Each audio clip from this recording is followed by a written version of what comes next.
ඇයි මේ වගේ ඉවෙන්ට්ස් වලට සහභාගී වෙන්න තීරණය කළේ?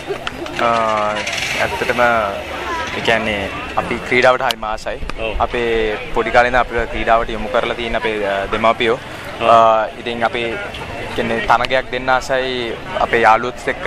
අපි නිකන් ගහ ගන්නවත් නිකන් එක්කෙනෙක් එක්ක පරද්දලා කව හරි දිනවන්නවත් නෙමෙයි. තියෙන ආසාවට තමයි ක්‍රීඩා කරන්නේ. ඒකට තමයි කොහොමද සහයෝගයෙන් තරගයක් දෙන්න තමයි උත්සාහ කරන්නේ. වෙන ක්‍රීඩාවක් තෝරගන්න තිබ්බනේ. වෙන ක්‍රීඩාවක් කරනවා. රේසින් කරන්නේ ඊට අමතරව අපි මේ මේන්ලි රග ක්‍රීඩාව තමයි කරන්නේ. රේසින් නිකන් හොබි එකක් වශයෙන් ලෙෂර් ටයිම් එකට කරන ක්‍රීඩාවක් වශයෙන් තමයි කරන්නේ. දැන් රේසින් වලට කවුරුත් කියලා දුන්නා තමයි දුන්නාද මොකද්ද? නෑ කවුරුත් කියලා දුන්නේ නැහැ. මගේ දෙවෙනි අයියා රේස් කරනවා. ඒකින්ද එයා රේස් කරන බලන් ඉඳලා ආසාවට පොඩ try එකක් දෙන්න කියලා රේසින් වලට පටන් ගත්තා. ඊපස්සේ මුල ආරම්භයකත් එක්ක මුලින්ම පටන් ගත්තේ තිස්සමාරාම රේස් එකෙන්. ඒකේ මුලින්ම දෙවන ස්ථානය ලබා ගත්තා. ඊට පස්සේ ෆොක්සිල් පළවෙනි ස්ථානය ලබා ගත්තා. ඊට පස්සේ ආයෙත් නැවත මේ රේස් එකේ මේ පාර දෙවන ස්ථානය ලබා ගත්තා. දැන් අම්මලා තාත්තලා ඉපාරි වෙනද මේක?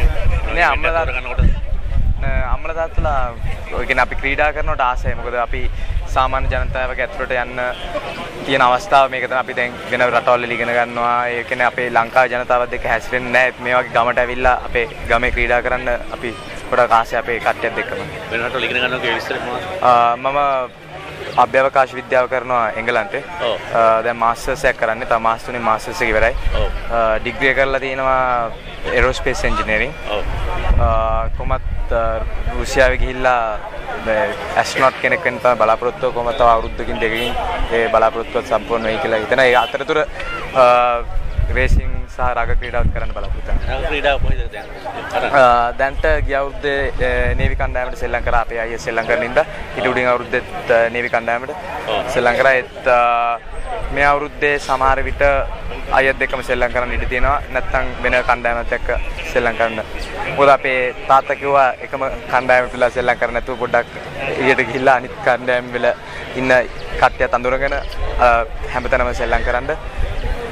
එක තැනට වෙලා නිකන් ගහ ගන්න එපා කියලා අනිත් කට්ටියත් දෙක ඉතින් ඒකෙන් තාත්තගෙන් ඇඩ්වයිස් එක අරගෙන අපි සමහර විට වෙන ක්ලබ් එකකට යන්නත් ඉඩ දෙනවා. දැන් මොකද අනාගත බලාපොරොත්තු?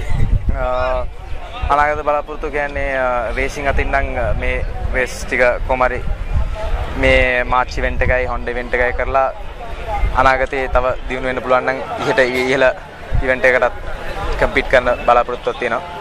මොන වගේ රැකියාවක් කරන්න බලාපොරොත්තු මොකද රට කරනවා? රැකියාව කියන්නේ ලංකාවේ ප්‍රථම අභ්‍යවකාශ ගවේෂකයා වෙන්න තමයි. මොකද ලංකාවෙන් කවුරුත් වෙලා නැහැ. ලංකාවේ ප්‍රථම සහ ලෝකේ ලාභාන්විතම අභ්‍යවකාශ ගවේෂකයා වෙන්න අවස්ථාව ලැබිලා තියෙනවා.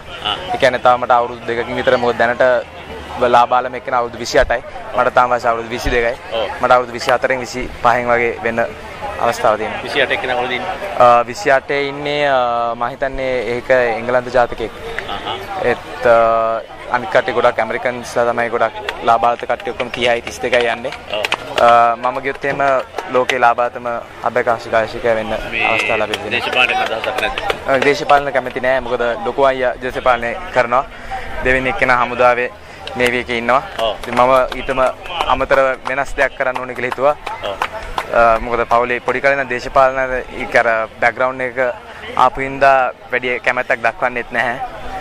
මම ආසයි ඊට වඩා වෙනස් කියන්නේ සම්පූර්ණ වෙනස් පුද්ගලෙක් වශයෙන් ලෝකෙට ඉදිරිපත් වෙන්න.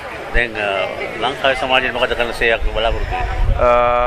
අතන ලංකාවට කීර්තියක් ගේන්න තමයි බලාපොරොත්තු ප්‍රථම අභ්‍යාසකාශ ගවේෂක වෙලා. අවසන් වශයෙන් මේ කාල්ටන් ස්පෝර්ට්ස් ෆෙස්ටිවල් එක ගැන මොකද කියන්න තියෙන්නේ? අතන මේ වගේ ෆෙස්ටිවල්ස් තව තියෙන්න ඕනේ. අපි මේ අවුරුද්දකට එකයි තියෙන්නේ. මීට වඩා වැඩියෙන් අපි ගම් පළාත් වලට ක්‍රීඩාව ගෙන්නන්න ඕනේ. මොකද ක්‍රීඩාව කියන්නේ අපි නිකන් තරඟත්වයට වඩා අපි සහයෝගීත්වය ඒ කියන්නේ දියුණු කරන්න දෙයක් හැටියට තමයි මට පේන්නේ. ඒකෙන් අපි මේ වගේ දේවල් තව ගමට ගෙනල්ලා තව මේක දියුණු කරලා ගන්න ඕනේ.